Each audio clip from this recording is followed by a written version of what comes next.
It's two dudes with attitudes, a wrestling podcast, and this is our AEW Fight Forever edition, where we're going to talk all things Collision, Dynamite, and for all of you that tuned into our WWE one, we're going to tell you how we did when we came, or you came to Hollywood, my man, and we went to AEW Good time. Revolution. So we're going to talk about our experience there. As always, don't forget to subscribe. Don't forget to 5-star, comment, like, whatever else. Ryan, let's get this episode started. You ready? Let's go. Yes, sir. Two dudes with attitudes, let's go. It's the two dudes and our attitudes ruthless, aggressively speaking, so let's do this.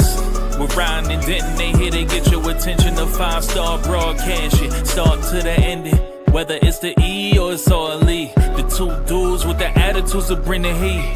Get the point, yeah, it's on, time to lock in. Listen to the podcast where they get it poppin'.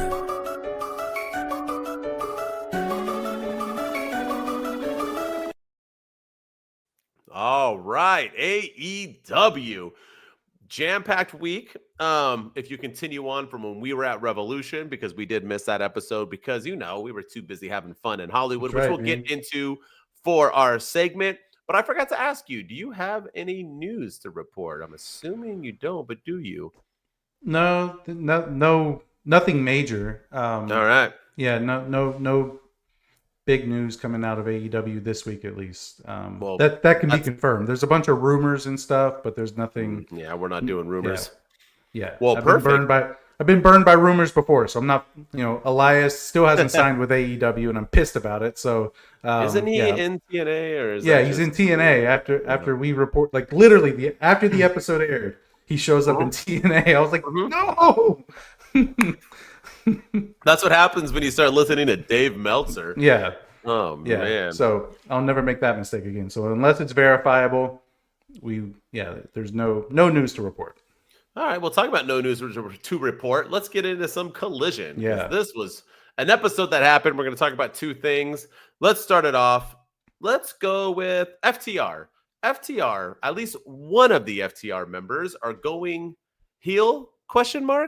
Let's talk about it. And you can add it into what happened on Dynamite as well, or at least their segment on Dynamite. But what say you? What is happening here? Because they wrestled Undisputed Kingdom and refused to shake hands. And you know what, Ryan? If you don't shake hands, you're a heel, mister. That's right. You're not friends. Yeah. Or a human being. I don't know. But yeah, so what do you think? What's going on with this? And do you care? That's another thing I want to know. No. I think to answer your question, I don't. I really so all of it. I don't care that they're turning heel. And the reason why I don't care is because FTR, they have bounced around from team to team. They bounced around. I mean, they were with CM Punk for a while. Then they came into the year rated FTR, and then a couple weeks ago they were branded as FT Garcia, teaming with Daniel Garcia, and then then they were working with the Undisputed Kingdom, and now they're against the Undisputed Kingdom. And now, with everything that happened at the conclusion of Dynamite, or not the conclusion of the segment on Dynamite, should have concluded Dynamite, but the conclusion of their segment on Dynamite, they're turning on Adam Copeland now. But they haven't been with Adam Copeland in like 3 to 6 weeks, and now they're turning it. They've been kind of in a match with the Undisputed Kingdom, but they haven't. Yeah, I don't care. I just feel like this is a long way of turning them heel, and then it's like. One of them both of them turned heel on Collision when they refused to shake their hands. They both walked out, but then it was Dax who refused to shake Copeland's hand at the end on Dynamite, confusing Cash Wheeler. So it's like, are they both turning heel? Is one of them turning heel? But at the same time, I also really do not care. No, but are you surprised that something like that would happen? Because that's like Tony Khan 101. Like, let's not make it make sense. Let's have them both. Because they both did. Dax was like, no siree. And then the other guy was like, no siree, Cash. And then they just walked out. And also, is it that big of a deal we don't shake the Undisputed Kingdom's hand? Who gives a shit about that? It's so and they wrestled each other. Why are they shaking hands anyway? I know. It's everybody after every match because you're a baby face. It just. I know that's the Ring of Honor standard of, you shake hands before the match. Yeah, and after, but. This ain't Ring of Honor, and this is where the best wrestle, and it's AEW, and but they just had a match with each other, and you don't have to shake everyone's hands. They just kicked your ass. Yeah, for real. I mean, it's where the big boys play. So, my thing is like what you said is that that's a WCW reference. I don't care, right? Like FTR was amazing in NXT. They had a lackluster job in WWE. Then they came over to AEW and they were like not just considered the best tag team in all of pro wrestling, but people were putting them like top 10 all time. I mean, they were like it, man. They had a new shirt every week. It was rainbows and roses and this, and everybody loved them. They were the greatest thing ever. And now they're just two dudes who are on my TV all the time that I don't want to see anymore. And it's sad because they're a lot like Gunther, where they're just like this hard mouth, hard hitting, old school team, and that's why I like them, right? They're not doing all the flippity doodads and all the stupid Will Ospreay guard. They're just having good matches, telling good story. But now they're just so with no direction. So maybe I should care because at least now maybe they'll get a direction, but I don't.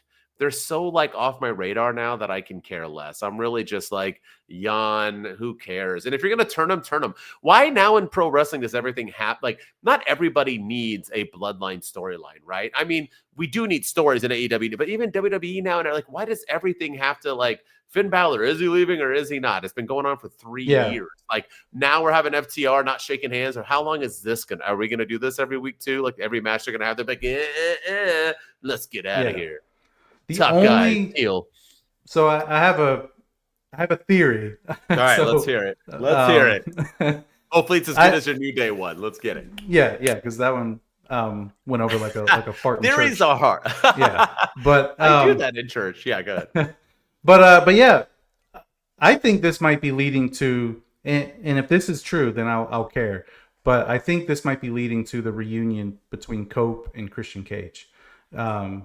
Eventually, I think it's a long game, because 2 weeks ago on Dynamite, we didn't talk about it last week because we didn't do the episode, but they the Nick Wayne like got into Christian Cage's face, was calling him out, saying things like, you're just making excuses, and then Christian Cage got in his face. Mama Wayne had to intervene, and so it looked like there's trouble afoot in the patriarchy. And now with FTR walking out on Cope, it makes me think that now there's trouble in it, rated FTR, and eventually Cope's not going to have anybody to turn to. Christian Cage isn't going to have anybody to turn to. So let's run this back, and they're going to close out their AEW careers as a tag team. Maybe this is what this is leading to, but who knows?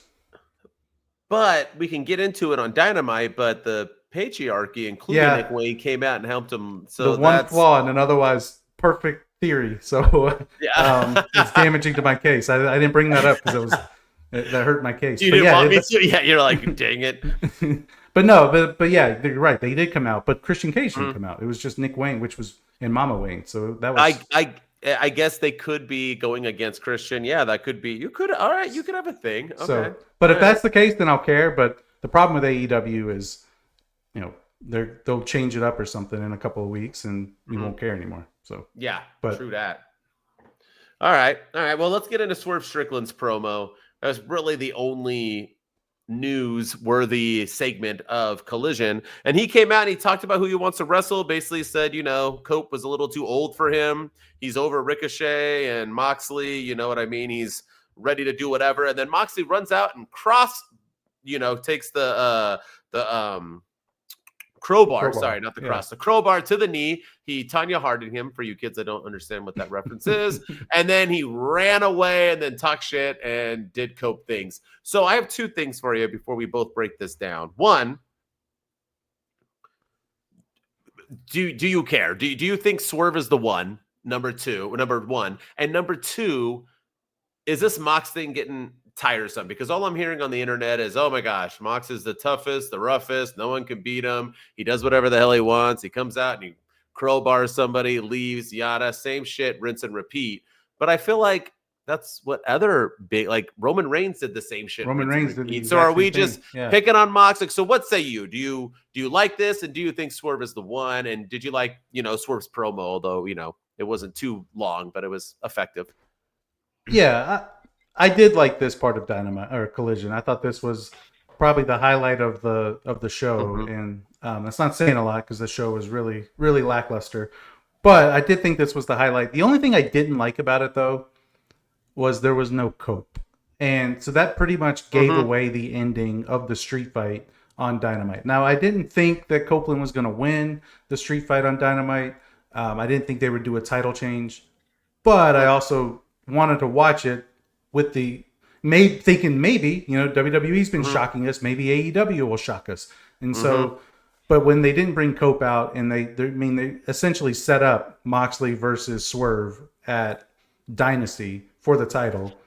But you have this street fight in the middle of that. It just kind of took me out of that moment at the same time. But other than that, I thought this was the highlight of the show.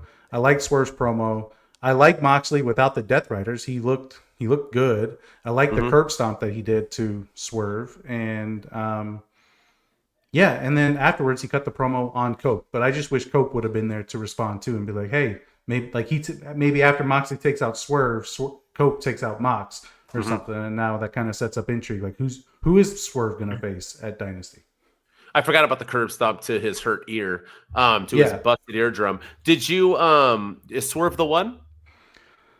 Or do you want to talk about that later? Do you think he's the one as of right this second? Because I don't. Do you? Because there's too many other people on the horizon. Hangman, Ospreay, MJ. I mean, there's way Darby Allin. But like people that are like currently right now saying like I'm going after the title. You know what I mean? Compared to Swerve, because everyone's like, "Oh, Swerve's going to win the title." That was great, and we'll talk about that at our event. That's what the people in the crowd were saying too. Yeah, Swerve's new champion. I'm like, why? You guys all thought that about Cope as well? Yeah, I don't think. Yeah, I don't think he is. Not yet, at least. I think that here's the thing. What people don't understand. I know everyone's tired of Moxley, and they're tired of they say they're tired of the Death Rider story, but if you want the belt off of the champion, that means what they're doing is working. If you want that guy to lose, it means that what he's doing is resonating with the fans. So I think Moxley can continue to get really good heel heat if they keep the longer they keep the belt on him, and I think it'll make the moment that much better when somebody does eventually dethrone him. So I think, long story short, I think it should be, I think it should happen at All In. And not at Dynasty. And I don't think Swerve is the one right now. He could always win it at All In. But I know the winner of the Owen Hart Invitational gets the shot at All In. So maybe he enters that and he gets his revenge that way. But not right now. He's not the one right now. What does this remind you of, right? Like, Mox is the Roman Reigns of AEW, and I don't know why people don't understand that. And what happened with Roman Reigns? Oh, we're sick of it. Yeah. Bloodline is stupid. Same thing every week. Roman can't lost. Win without help. We want Roman. OTC. Exactly. We want. The fans are stupid and fickle and stupid. Absolutely. Fans who are listening, thank you. I love all of you. But that's just what we do, right? We complain. Whether it's what we want, whether we get what we want, we're going to complain no matter what. That's what I see with I think Mox is killing it. We'll talk about his physique when we talk about how we saw him live in person about 3 feet away from us. But, I mean, this dude is doing it all, man. And I liked what happened on Dynamite as well with a lot of what he did with the Death Riders somewhat. But he's that dude, man. He is their guy. He has been their guy since he went there almost on day one-ish. Yeah. He has just been their dude. And it is what it is, man. You can hate him all you want, but that's what it is. Like, will MJF be the dude one day? Maybe. But, like, MJF's more like the Cody. You know what I mean? Mox is the Roman. It is what it is. Like, if he left right now and just came every once a month like Roman does and stuff like that, people would love him. People would want him even more. They would crave him. But he's on TV all the time, so they're like, we're sick of him. But no. I liked everything about the promo by Swerve. I like that Swerve's the next up. I think it makes it interesting. And I like that he Tanya Harding him and curb stomped him on his ear and just shows that there's one thing Mox doesn't give a shit about, and that's anything. You know what I mean? He doesn't give two shits. The end. And we'll talk about that when we get into Dynamite. So yeah. No, he's killing it right now for sure. And he is. And for the fans that are listening, it's the AEW haters that are always complaining about AEW and we want it to be different, but then we get something different and we complain about it. So that's Speaking of the AEW haters, that was what I was called when I made a TikTok about what we're about to talk about on Dynamite. Mox versus Cope. And I got told I was a hater. You go enjoy it. You go and love the E. Like, isn't AEW also the E? I don't understand why we just call WWE the E, but either way. But The Mox versus entertainment. Cope, yeah, the entertainment. This match was 20 minutes, which is short for an AEW match. It happened in the middle of Dynamite, which was when I heard like, oh, next up it's Mox versus Cope. I was like, huh? What the hell's the main event, which we'll get into. But this match was grimy. It had nasty, nasty stuff. And Cope basically, what is it, reverse suplex? Or not suplex, but flung him back. No, he suplexed him, right? Yeah, it was a suplex. Yeah, he set up Spike, which has not been used once. Christian Cage literally gave up his title match because he didn't want Spike to hit him in the nuts. And Cope decides it's a good idea to get impaled by it. And I guess he had to spike his back at the right exact time, but it was kind of like, have you seen Dumb and Dumber? Like after I watched this part, it's like in Dumb and Dumber where he like has this like bulletproof vest on when the guy comes in and shoots him. What if he shot you in the face? Yeah. And he's like, wait, yeah, what if he did shoot him in the face? That's what I felt about the Cope thing. Like, Cope, sure, you arched your back, but what if you didn't arch your back, Cope? Like, what would have happened? Like, would that have went in? Or were the things like sideways? Is that why it was stuck in him? But either way, it got stuck in him. And poor Wheeler Yuta was the guy who was supposed to pull it out, and he did not know what he was doing. And the cameraman, for once, decided to have the perfect angle of Mox's skin being pulled off of his bones to the point where Mox literally looked back and said, stop, stop, stop. And he's like, go get your table shot in. And so he had to go and get thrown through the table afterwards. And the poor ref, who's not a doctor, by the way, was like, I guess I got this, and took it out of him. It didn't look as bad after, but that pulling of the skin looked disgusting. Long story short, everybody and their mom interfered. We had the overbooking of WrestleMania, Cody versus Roman at its finest. Exactly what it was. Yeah. Every Death Rider came in. We had FTR come in. We had the Patriarchy come in. We had not Shayna Baszler. We had Homegirl and then Willow came in. Yeah. We had Marina. We had everybody and their mom come in just so Mox could once again put him to sleep. So before I give my input, I'm going to ask you more questions. 1, did you like the match? 2, what'd you think about the skin pool? And 3, do you believe the internet that Cope refuses to take a pin in AEW? What say you, my man? So, number 1, I thought this match was way better than their match at Revolution. I thought it was, despite all the overbooking and everything, I think it was more entertaining. It was hard hitting. It was just, it was a great match, and so I did enjoy it. Number 2, I'm gonna be that guy, but I didn't have a problem with the spot with Jon Moxley. I know a lot of people did, and I understand why a lot of people did, and but when I was watching it, I was more like, ugh, as opposed to, this doesn't belong in wrestling. Let me get on. This is a disgrace to pro wrestling. Like, I'm not gonna do that. Like, first of all, I thought it was a mistake more than anything. I was like, this is a stunt gone wrong, because Jon Moxley, I've seen 12 rounds 3 lockdown starring Dean Ambrose. He's not that good of an actor, okay? And no disrespect to his acting ability, but there's a reason why he's wrestling. And it's actually a pretty underrated movie if you like shitty action movies. Don't praise it now. Don't you just talking it. But I have seen 12 rounds 3 lockdown with starring Dean Ambrose. He looked like he was in legit pain when that that looked like it wasn't supposed to happen. It didn't look intentional. Whereas the stuff with the syringes and the stuff with the screwdrivers that they do, and Darby Allin jumping through a glass table for no apparent reason, to me, that's the stupid stuff. This felt more like Adam Copeland suplexed him onto Spike, and then Spike got stuck in him. He landed at just the right spot for it to get stuck in him. And then it was like, I don't think it was supposed to get stuck in him. And I think they did the best with what they could of a bad situation. So the Yuta pull was the nasty. If he didn't pull it, they didn't have the camera angle, I don't think anyone would have cared. It was that moment that made it continue. Right. Yeah. So yeah, I didn't hate the spot. I thought it was fine, and the match was good.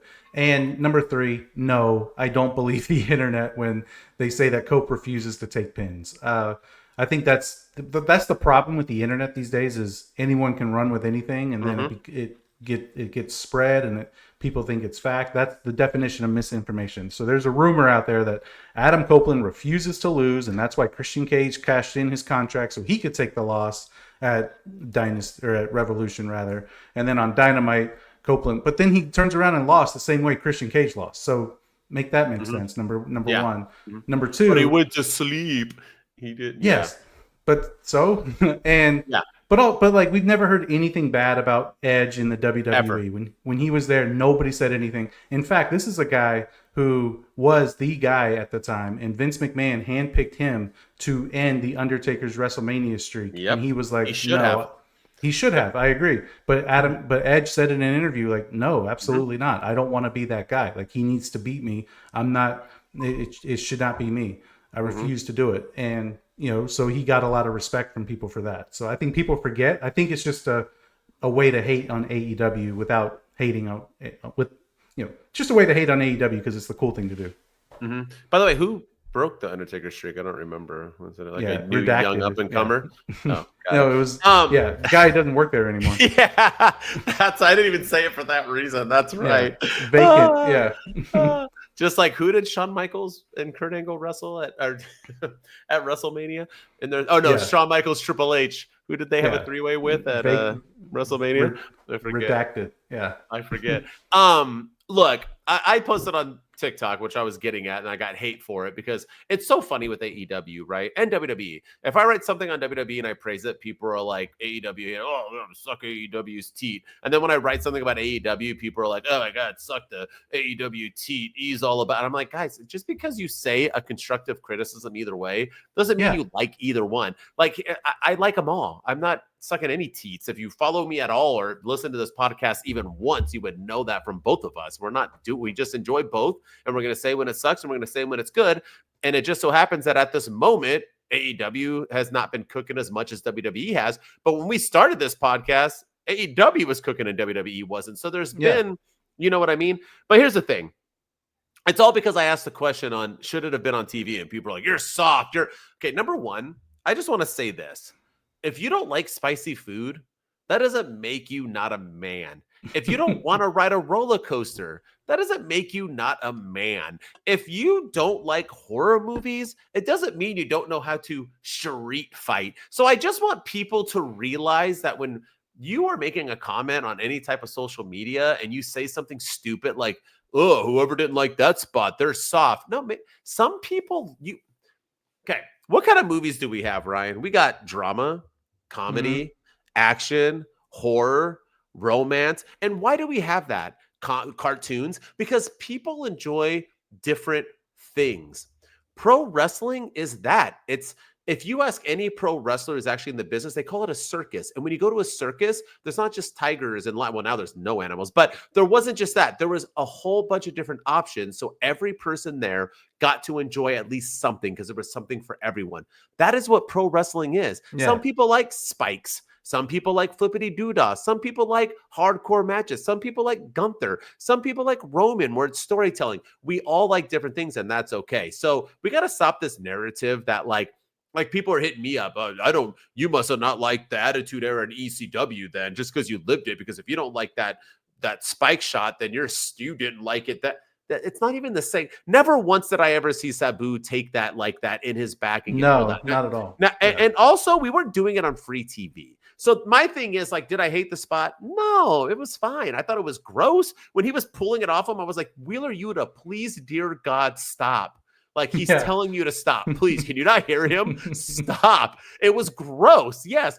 That doesn't make me soft. I watch horror. I've watched almost probably any horror movie anyone's seen. I've seen the Terrifiers and so on. They're gross, but I watch them. I'm allowed to think they're gross. Like I can think that's gross. It was gross. Now, do I think it was necessary? No, because I do feel like if he wouldn't have curved his back enough for an episode of Dynamite, wouldn't that have impaled? Was that fake spikes? I just feel like you landing on spikes that are like 6 inches or no, like a foot. They're pretty long. They were that long. Would go into you, and he went on his back. That can go in your spine. I just feel like there's a lot of room for error, and that's what I worry about. But here's my thing. I was never a Dean Ambrose fan, ever. And Jon Mox has been whatever. But I'm just starting to like the guy in general just because how dedicated he is to this sport and entertainment that I truly love and give my time to, because you can take a handful of people who will give you everything. And I'm not saying like sleepless nights, being away from family, everyone risks their lives. That's all like one, right? It's like when you go to a Subway and they're like, tip please. And I'm like, I'm not going to tip you at Subway. You're just making me a sandwich. But if I'm going to be at a Subway where I sit and you're going to bring me my sandwich, then I'm going to tip you because you're giving me the extra on top, right? So that's what I feel like with Mox and certain other wrestlers, that Mox isn't just doing all those. He's already doing sleepless nights away from his family, probably wishes he could raise his daughter more and so on. But he is doing even more with stuff like that. And Mox really does need to get the love more than he gets the hate. But this is where I'm getting at. Just like Roman, I know you have made it, and I know that you are somebody when people hate you more than they love you, because that's just showing you that you're there, right? And that's where I think Mox is. And that's what I got to say about this match, because Mox is him. He really, really is. And we'll talk about his steroided physique when we get to the live event. But he is just putting it in. I mean, this guy was an alcoholic not too long ago, correct? It was an alcoholic, right? Yeah, and look at him, man. Addiction. He's got a beautiful daughter, a gorgeous wife. He's the leader. He's the Roman Reigns of a whole wrestling organization. And now his body is like, I wish I could have a Jon Moxley body. That guy is living all over. I mean, the dude is he's like an inspiration. Not a lot of people ever recover from alcoholism. This guy is doing it and doing it well. So he needs way more respect and props than he is truly getting. And he's earned mine. And not like he gives a shit, but he has. So no, absolutely. And one thing that, a lot of people were mentioning on social media this week too is talking about being dedicated to his craft. There was a big snowstorm in Omaha, Nebraska. It's freaking March, and we're still dealing with stupid snow. But yeah, they had like 12 inches of snow, and a lot of flights were canceled. There's a story that Jon Moxley drove himself like 13 hours from wherever he lives all the way to Omaha, Nebraska, the day of the show, so he could take that, get impaled in the back by Spike. So you talk about being dedicated to the craft. I mean, that's really hardcore dedication, and because they could have canceled the match, they could have done like a storyline injury, they could have done something that Swerve beat him up in the parking lot and he can't be here tonight. But no, he was insisting on being there, and to me that says a lot about him as the AEW champion. If MJF was the champion, do you think he would drive 13 hours in the snow? I mean, maybe not, maybe not. I don't know, but it just shows what AEW means to Mox and what Mox means to AEW. And MJF is dedicated, but once again, like I said, they're all dedicated, but then there's the ones that are given the above, and that's like, we should all give Jon Mox a tip on his way out because he's giving us that extra hard work. But with that said, what'd you feel about Megan Bayne? And is Megan Bayne? She's not 16 years old, right? No, I don't think so. Okay, thank God, because they kept saying she was 16 on the show. I kept hearing 16 years old. I don't know what they were referencing. The AEW commentators, even though they are great, they're kind of like 26. Yeah. Okay, thank God, because I was like, this girl is so hot. And then they were like, she's 16-year-old. I was like, oh, dear God, what am I? Okay. But anyway, Megan Bayne, Kris Statlander, they main evented. I'm assuming because of Toni Storm calling out Megan Bayne afterwards, and that's why, because Toni Storm is kind of like the biggest star in AEW right now, sort of. But what did you think about this? Not having Mox and Cope, and I don't know if you hear rumors more so than I. Supposedly it has something to do with Tony Khan. I don't know what they're talking about with that. But I mean, all I know about Tony Khan is that he can't get a main event right. This man is like the king of like, let's have everything good at the beginning and let's end it with a match no one gives a shit about. That's not how you do pro wrestling television. But what say you? What'd you think about the match in general? What do you think about Megan Bayne being the next Toni Storm that came out of nowhere as the number one contender? And if you know anything about this, it's Tony Khan's something. He was making up for something. I don't know what the heck is. Yeah. So apparently the rumor coming out of, or the critics of AEW Revolution were saying that Toni Storm and Mariah May should have main evented Revolution, and Cope and Mox should have been in the middle of the show. And I think there is some truth to that, because I feel like the show the ending wouldn't have been as confusing as it was if. Well, let's get into that when we do our review, because that is true. Yeah. Yes, but yeah, okay. So I think Tony Khan was like, okay, I've got an idea. Let's redo Cope and Mox, and we'll put it in the middle of Dynamite, and we'll close the show with a women's match. And it's like, dude, like Not the same. that would have been fine on March the 9th, bro. But like here we are, 2 weeks later on March the 20th or 19th or whatever it is. Yeah. And yeah, you're a couple days late. So that's what all that was. And I will say this: I've been pretty impressed with Megan Bayne's presentation so far. She's undefeated. She's kicking ass. She hasn't said a word to anybody, not even to Toni Storm. I like how they're presenting her, and they're presenting her the way that Camille should have been presented when she was coming up with Mercedes. I don't know how I feel about her going after Toni Storm right away because she's undefeated and she's just probably going to lose right away to Toni Storm, and I am worried about that. But maybe she shocks the world and she does beat Toni Storm and she continues this rise up the top. But I don't think I think it's too soon to put her in the title picture, but I like how they're presenting her and making her look like a legit threat. I mean, she's once again like smoking hot. She's super like big and tall and buff. Yeah. Kris Statlander always looks good. She did her match well. Megan Bayne's looking like a star. They are presenting her like a star, and she does feel like a threat to Toni Storm. My thing is that we're back to this like MJF version of Toni Storm where like everything she says is like to do her best to offend people. I didn't really like the closing. And then like Taz, who I love on commentary, I think he's top 2 best in the business, is like, she has a way with words. She said groupie and threesome and strap on. That's pure genius. Because when I was raised, I was heard that if you're trying to get cheap laughs, then you're not really creative, right? You got to do actual thinkers and not say, I'm going to put my strap on in ya and blah, blah, blah. Like, we're back to that one because that was Mariah May and Toni Storm is probably the greatest feud and rivalry in the history of AEW. But there was a time where I didn't dig it, and that was a time when they were doing the whole like over the top lesbian thing. Excuse me. Yeah, it was just like I'm not just like MJF. Remember, he started losing his luster because he was trying to do over like, let me get massages and let me like do porno jokes. Like I get it here and there, and you can sprinkle it in, but when you're don't try too hard. And I felt like Toni Storm was trying really hard, and I'm like, oh, let's not go back to this Toni Storm because she was vibing. Am I off? I know people think I'm soft. I'm gonna get in the comment. Yeah, SAWFT. Did you even like the Attitude Era, bro? Because if you did Hey, he's a WWE fan. The guys in front of us at Revolution. Oh, God, we'll get into that. But then 5 minutes, we're going to WrestleMania. We'll get into that. We'll get into that. Yeah. But no, so what? Yeah. I don't think you're off at all. And, in a way, I kind of feel this is why I don't think Megan Bayne is the one that should be in this feud. Because that Toni Storm and Mariah May is a tough act to follow.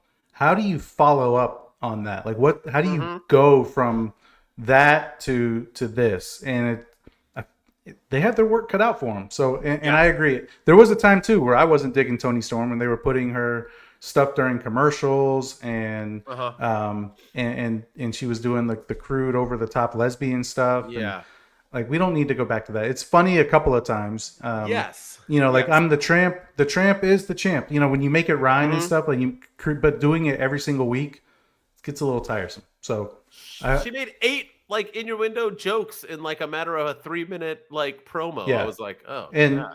But now, honestly, this is the time for Megan Bayne to get like a manager or a mouthpiece or something to speak for her, because we need to hear from her side. And instead of hearing Toni Storm constantly do these sexual jokes, let's let Megan Bayne counter up with either beat her down or let her talk or get somebody to speak for her, because I think that'll help. I feel like Toni Storm's having to do a lot of the heavy lifting of this feud because Megan Bayne doesn't talk.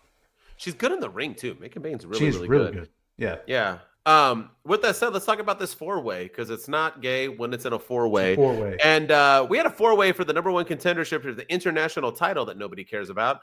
And Ricochet and Mike Bailey both won by beating the Marty Jannetty of the Australian Express. So what do you? Yeah, I did all that on purpose. So what do you feel, Ricochet, Mike Bailey? Did you like the match? Do you like Ricochet and Mike Bailey right now? Do you like the double pin? What's going on through your head after this match? It opened up. It was hot. Good match. Yeah. It was a good it was a solid opener. Again, you just signed Mike Bailey. This is his second match in AEW, and he gets and now he gets an international title match right away. So Kenny Omega's not dropping that belt. So I think they did this as a triple threat so he could take the pin to protect Ricochet too. But yeah, the match was fine. I didn't like the double pin though. The double pin was stupid. It was right in front of the referee's eyes. Like how did you not see that? I don't understand how you and Ricochet cheated. Yeah, and he cheated. So even if this is when like I'm an advocate for instant replay in professional wrestling sometimes, and this is one of them. Like go to the replay and say, okay, yeah, Ricochet, you did pin him, but you also had your foot on the rope, so the winner is Mike Bailey, and then we get Mike Bailey, Kenny Omega, or don't do that kind of ending in a match like that. But I thought the ending left a lot to be desired. But other than that, it was a fine match.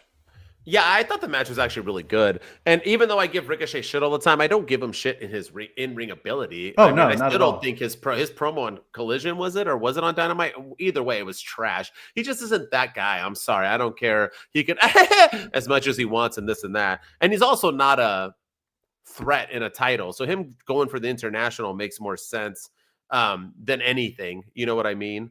Yeah. Because that's like a third tier title, right? Or is it the second? No, it's the third, right? And it's the second. Well, I think it was there is a report. One of the things that we were going to do during Two Dudes Read the News, but it hasn't been confirmed yet. But they want to combine the Continental title and the International title at All In, and that's when we'll somehow get Omega versus Okada again, and they'll combine the titles. Yeah, so one less belt, but yeah, but I think they view that as the secondary title, the international title. Wait a minute. The international and the continental title are going to be combined. Please tell me it's going to be called the Intercontinental title. Please. I would love that. It should be. Yeah. It is.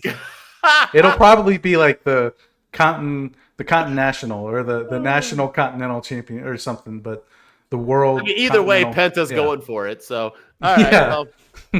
Well, I'm not a big fan of the double pin, but it is what it is because they want both these guys.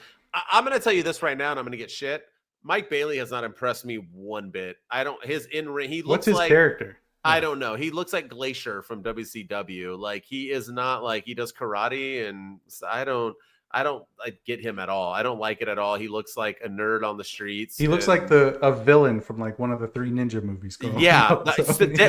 Yes. Like I'm like, cool, Mike. I'm not saying he's not and he doesn't deserve. I mean, more props to him. Maybe he'll grow on me, but right now I don't see it. Let's get into it. MJF, he cut a promo.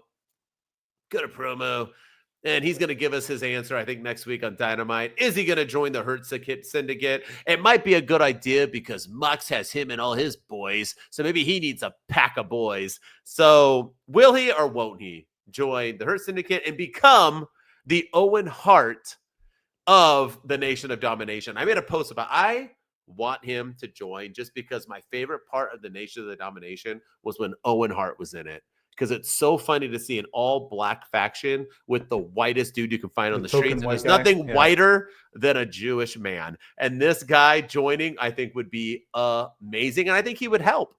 I think he would hurt Bobby Lashley if he joins, but he would help because he's a bigger star. What say you? Do you think he's going to join? I mean, why the tease if he's not going to, right?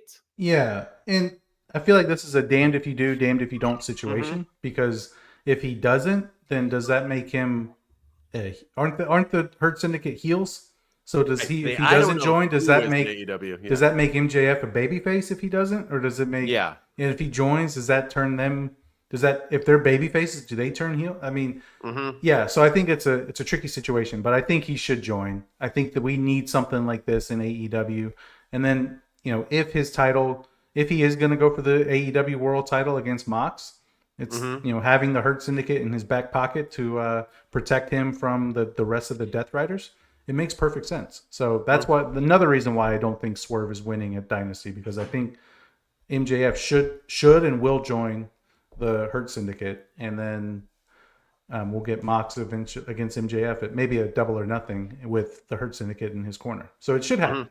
I agree, not only for the Owen Hart and Nation of Domination reference, but the fact that I think the Hurt Syndicate aren't as big as they should be. I don't think Bobby Lashley is as big of a star as he should be in AEW right now. And I think adding MJF will give them that recognition. My only thing is, what do you do when MJF can talk and so can MVP? Maybe it takes them off of MVP. I mean, Paul Heyman was, with CM Punk, and CM Punk can talk. Yeah. So I think it can work. I think it's good for TV, and I think it's good for MJF to give him something to do. I don't think he'll get lost. I think he can join a faction only if it leads to him beating Mox for the world championship at All In. And I think that's where we go. I think MJF will probably win this Owen Hart tournament, which makes it even funnier if he wins the Owen Hart tournament, being the Owen Hart in the Nation of Domination Hart Syndicate. And he could run with that. And he's a heel, and he could run with, be like, I'm better than Owen Hart. And it would be fantastic. Whoa.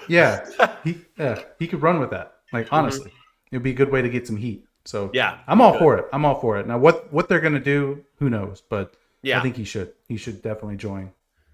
All right. Well, that was it. That was our AEW Week in Review. Good episode of Dynamite. Collision, do a little bit better. The thing with Collision is that it's not bad. It just isn't really pushing anything. We're just having random matches with no storyline build. We need, Collision needs to feel a little bit. It needs to be a SmackDown Raw thing. When you watch Raw, shit's happening. When you watch SmackDown, shit's happening. Whether or not you like one or the other, at least there's storylines being pushed.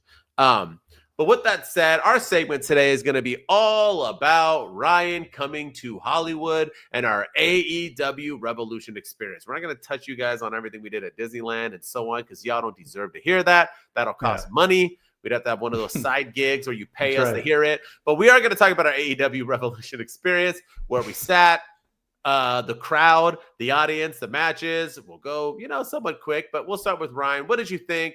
You came down. We went to crypto.com. Yeah. Oh, right. Well, Elsa, no, we're only talking about AEW Revolution. Right. Sorry. Yeah. Stone Cold might join AEW. You never know. So well, I do know he won't. But AEW Revolution. What'd you think? How was the experience? You've been to AEW events. You were at Sting's last one and so on. So yeah. Sold out event. So it was a sold out event, capacity crowd, and it was a good crowd.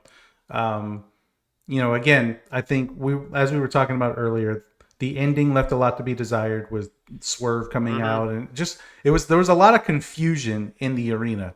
And that's one thing AEW needs to work on, is their in arena presentation, because there was at one point Samoa Joe was in the audience watching with Hook, and the fans were chanting for Samoa Joe and Hook, but they never showed him on the Tron or anything, or the big screen. So I was confused, why is he watching this? Is he supposed to, are we supposed to know he's there, or is he just watching as a fan and he's watching in the audience? I didn't know. And then, but apparently they showed him on screen on TV, and he was there to stop Christian Cage and all that. They did show him. Apparently, yeah. And he did it was really all good over. Job. It was all over social media that Samoa Joe's there, and he's there to, what's their group called? I can't remember the name of their faction, but they were there to stop the patriarchy. Got it. But anyway, I think what AEW needs to do is, I know they're the alternative from WWE, but this just felt like another event. With the WWE, it feels like I was there for WrestleMania. We went to Crypto for the Raw after Mania, and it that felt like an experience. And you had to go get the merch before the show. You had to go to WWE, the big old shop. You had to go to, people were talking, we met some people at a bar, and we were talking about what's going to happen on Raw and what's going to happen.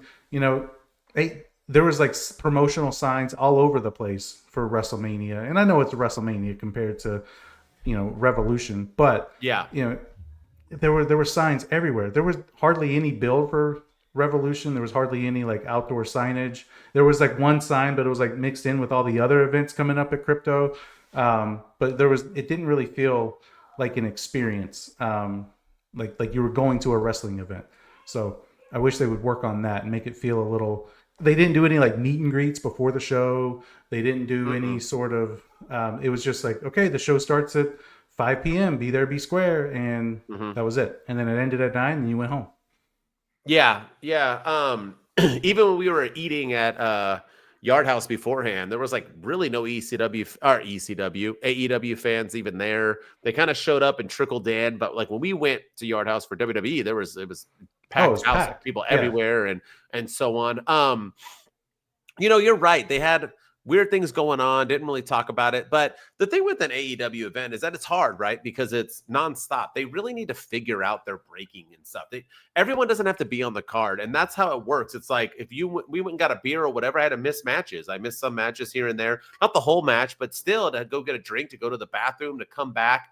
But I got us some damn good seats. We were on the floor. Yeah. We were super close, dead center in the ring. The events are always good, though. The thing with AEW is, right, on TV and stuff, you can get distracted. So when you're just watching matches and not storylines, sometimes you can be like, whatever. But when you're there, the matches are. I brought my girl with me. She was even loving it. She was like, I think she's a Will Ospreay fan now. I mean, she was like, that Will Ospreay match was amazing. She was like, it was like ballet and theater. And I'm like, yeah, girl, that's wrestling. Like, she was like, she even said she liked it more than WWE. And that's her second AEW event. So, I mean, it was good stuff. And the Mariah May and Toni Storm match live was awesome. We did miss a little bit of it where we were. It is hard when they go, up the, we can watch the TVs, but you're trying not to when you're as close as we were. Right. Yeah. That's my only complaint about that. Yeah. She pinned her on the stage, and it was like, that's like a mile away from where we are because it's so far. We were close to the ring, but the ring is so far from the stage. So that kind of felt, but at the same time, you also got to appease the television audience, and they got a good show. But there's nothing better than an AEW event. I paid $150 per ticket for those seats. That's like dirt. We paid $150 for WrestleMania. We can't even get in. I can't even sniff WrestleMania for $150. That was an AEW Revolution event for like 5 hours or however long we were there. But I know you want to talk. Let's talk about these crowds. So where we were close. And I always knew AEW. Every event I go to, I like, because AEW fans get into it, man. But also, you can sit next to some stupid AEW fans who try to like chirp about WWE and so on. And you had referenced it before that we sat next to a couple drunkens. One guy, as soon as he got there, spilled his beer all over a girl in front of him.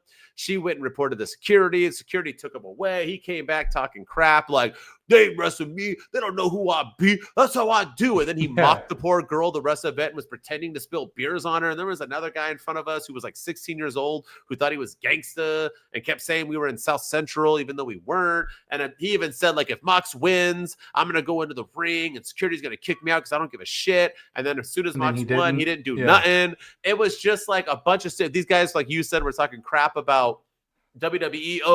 The Punk Seth Rollins cage match ain't gonna have nothing on this. It's gonna be whack. If you like WWE, you're an idiot. And then the other drunk guy was like, bro, we going to Mania? It's like, we going to Mania. That's how we do. So Central. It was just stupid. Yeah, so bad. And I wanted to know, did you have I've been to every AEW event in California, basically, and I've never had that experience. Did you have that at Stings? We just happen to sit next to the only two idiots in all of Crypto.com. Yeah, I think we found the only two morons in the entire arena, and happened to be, because I've been to a bunch of AEW events, both televised and pay-per-view. Never had that kind of experience at a crowd. I've been to WWE stuff. I've never had that kind of experience.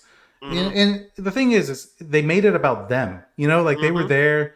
I found myself sometimes like focusing more on their situation than I was the pay-per-view, and that was the stuff going on in the ring, because first of all, they were like blocking us because they were standing up the whole damn time, and the one guy kept falling over because he was drunk. So like I was like, God, like he's gonna either hurt himself or he's gonna hurt somebody else. He fell over on three people twice. Almost fell on my girl. If he would have hit my girl, I would have got kicked out of that place for sure. But he was drunk. His poor wife was with him too. Yeah, and she was like chastising him, but she was embarrassed. But yeah, so I feel like that kind of took away from the experience in the arena for me, but it was still a really good show, and AEW crowds are always the best. But you're right, they need to pace it a little bit better. Like just put some space between matches. I mean, it's match after match after match after match, and you kind of have to strategize going in. It's like going to Disneyland. You got to like, okay, we got to ride this ride, then we got to go over here and ride this ride, then we got to go over here and ride this ride. You got to plan like when you're going to get a beer, when you're going to go to the bathroom, when you're going to do this, what match are you going to miss. Okay, if I do this, I can be back just in time for the entrance of this. But if I do this, I risk missing Swerve coming. So you got to like plan how you're going to go to the bathroom, and it shouldn't be that way. There should be a little bit more time between matches. And you know how you do that? You have less matches and run the same time frame. You can still be 5 hours, but you have Renee Paquette interview or talk in between. Oh, that match was so good. Can you believe that Toni Storm, did the end to their Hollywood whatever, blah, blah, blah. Like, that's what WWE does. They have those little breaks in between where they talk and they do things that give you time to go take a piss. I don't want to like have to go get another beer, get some nachos, go to the bathroom and have to miss a match. And it really makes it uncomfortable. Yeah. But other than that, bro, nothing's better than a pro wrestling live event in general, but AEW events always hit. Super good time. Tony Khan and crew, you did good. The matches were entertaining. Watching Will Ospreay do that move with Kyle Fletcher off the cage was insane, and so on and so on. But that main event was lackluster. Christian coming out, the crowd did not like it. I know I posted about that and people were like, ugh, it wasn't even that bad. Well, you weren't there live. It was bad live. People were pretty upset when that happened. Like, don't tease. Nobody likes a failed cash in. Yeah. And only just for him to get choked out. Like, you've been in the back this whole time. Jon Moxley and Adam Copeland have been wrestling for 25 minutes. They're gassed. They're winded. But one little bump, you're knocked down and you get choked out. And like you're like the refreshed one. Like that made no sense to me. So and then the thing with Swerve coming out at the end, that was cool and it was well done. It wasn't aired though, right? No, that's how it ended. It ended with Swerve jumping on Moxley off of the... Oh, that was aired. Okay. Yeah, so it did air, but we couldn't see it. That was the only thing because everyone was like rushing over there to see what was going on. And we were right next to them. Yeah, and we were right next to it. We were right there. Yeah. And we couldn't really see it because everyone was like running over there to see it. But that was cool. And where they cut it off was right before Swerve and Copeland cut a promo when the show went off the air. And I think AEW, another thing they need to work on is acoustics in the arena, because I couldn't hear a word of that promo because it felt... That's how it sounded, Well done. Yeah. So, there was just a lot of... They got to work on like their sound. Yeah, I agree fully. And Mox is that big in person. He's obviously on steroids, and I'll call him out on it. I don't give two shits because he was filled with back knee. And when you're filled with back knee, that usually is a sign that you're doing steroids, but who cares? It's the spikes, bro. Yeah. It is. But he is a specimen. I don't care how you get there. You still have to put in... People act like you eat steroids for spinach and you're like Popeye. No, you still have to work out. If you just did steroids, it didn't work out, you would get fat. You still need to like put in the work. The dude is still putting in the work. He ain't there. He ain't a boxer, so I don't care what he does. He's in a entertainment form. He can do whatever he wants, but he looks good. He is big. We saw him walk by us multiple times. He is a big dude. Dean Ambrose, no more. But all right. I guess that's our AEW Revolution Experience. Stupid fans, I hope I don't sit next to you at WrestleMania. All right. But it was a good show, and it was good crowd, and fun event. Very fun. Now Ryan wants to live in California because he knows it's the best. I do. State. Yeah. Let's I want go. to get out of here. But let's go. All right. It's time for our weekly segment, LVD and MVD of the week, the least valuable and most valuable dude or dudettes of this week, Collision and Dynamite only. And it does not mean we hate you. It's just you were booked the worst this week. Who do you got? Who is your LVD, Ryan? Oh, so we didn't talk about this during Collision, so I'm glad that we didn't. But I'm going to go Thunder Rosa because all the, you cutting all these promos backstage of, you got to show respect to the champion. And you know what we don't do? We don't interrupt the champion when she's talking. And, I have traumatic experiences from when I was champion and people would interrupt me all the time. And so, you're thinking like, okay, they're setting up Thunder Rosa for something big. And then she gets her ass kicked by Megan Bayne. It's like she goes out there and just completely loses like in 5 to 10 minutes to Megan Bayne. And that was it. I mean, again, I know it's to build Megan Bayne up, but it was just all this like, it's like the Napoleon complex, right? I'm going to kick your ass. I'm going to beat you. I'm going to fight you. I'm going to fight you. And then you get like hit one time and you're knocked out. That's kind of how it felt. It was just like you talked a big game, you talked the talk, and you clearly couldn't walk the walk. Good pick. I'm picking another female. We're not picking on females, but I guess we are this week. I'm going to go Mercedes Money. And I know she won and she beat a youngin, but I don't care what anyone says. This girl is not over anymore, and it is sad. No one gave two shits about this match. No one reacted during her promo with Renee Paquette. Renee Paquette gets her over more than she gets herself over. She just isn't doing it, and this wasn't the route to go. She doesn't need to beat new up-and-comers and chastise them, as she doesn't need to beat people from New Japan Pro.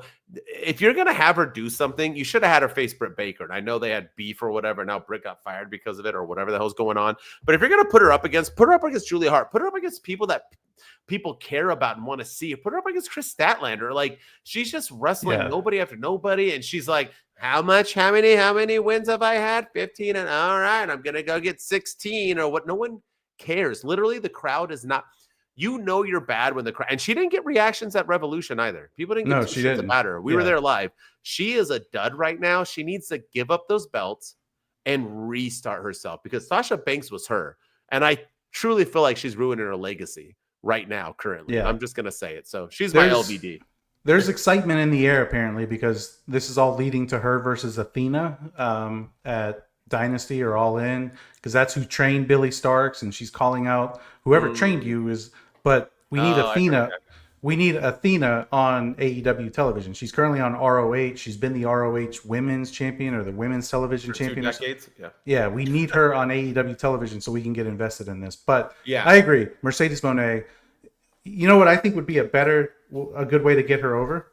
Switch the matches. So put Megan Bayne against Mercedes Moné, the two undefeated juggernauts in AEW. Let them go against each other. One of them has to take an L. One of them gets the TBS championship, and bill it that way. Two undefeated people. Put them against each other. That's good. Yeah, that's good. I think that would help significantly. But I don't work there. You do not, and you should. All right. All right, let's get into it. Always end on a positive. Who was your most valuable dude or dudette of the week? I got to go with Jon Moxley, man. Like, I know that he's the glue that holds that company together. He's the 4-time champion. The man drove 13 hours in a snowstorm to get to AEW just so he could entertain us. And then he had that gnarly spot with Spike in his back, and he's still, you could tell he was in a lot of pain. You could tell that was hurting him, and he still put together a really solid match. I mean, they wrestled for like another 5 to 10 minutes after that spot too. So it wasn't like, okay, we got to go to the finish because this is bad. We got to wrap it up. No, he continued to wrestle. He continued to put his body on the line, and I got to give it to Mox, man. He's the ace of AEW right now. And he kicked ass. He beat Swerve down on Collision too.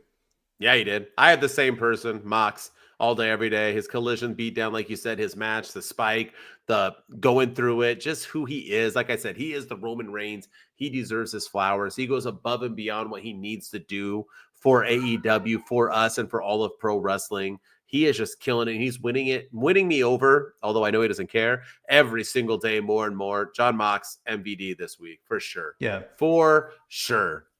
Swerve versus Swerve versus Mox is going to hit. Yeah. It is. And way better than Cope. That's one thing, man. Cope, I'm telling you right now, watching his match live and watching this match, I'm starting to get a little sad. I feel like Triple H and company knew something and knew that he was getting a little old. He's not I get he's still taking some risks and gambles and so on, but he just isn't. I know it's age, but that's why they need to put him and Christian back together. I agree. Before he gets too old.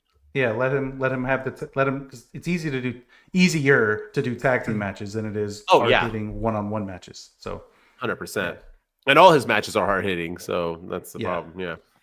All right. That's our week of AEW, y'all. Thank you so much for tuning in, listening to our experiences when we went to Revolution Live. As always, continue to subscribe, tune in, and so on. Listen to our WWE editions. If you don't already, give it a listen, and we'll be back next week to talk all things the road to WrestleMania and now kind of the road to Dynasty in AEW. So, we're excited, pumped up. If you just want to hear me, at any social media outlets, I am at my_wrestling_opinion. If you want to give me a holla, and as always, I'm with my sidekick, Mr.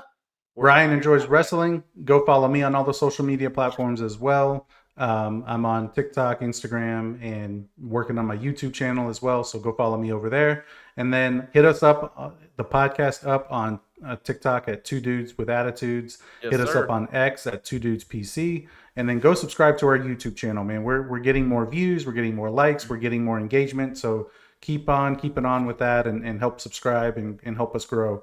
And then if you're listening to us on Apple and Spotify, we appreciate all the love and support. Go leave us a 5-star rating and review and tell everybody about your favorite two dudes on the internet. Two Dudes Wolfpack, we out. Two dudes with attitudes, let's go. It's the two dudes and our attitudes ruthless, aggressively speaking, so let's do this. We're riding and Denton, they here to get your attention. A 5-star broadcast, shit, start to the ending. Whether it's the E or it's all E, the two dudes with the attitudes that bring the heat. Get the point.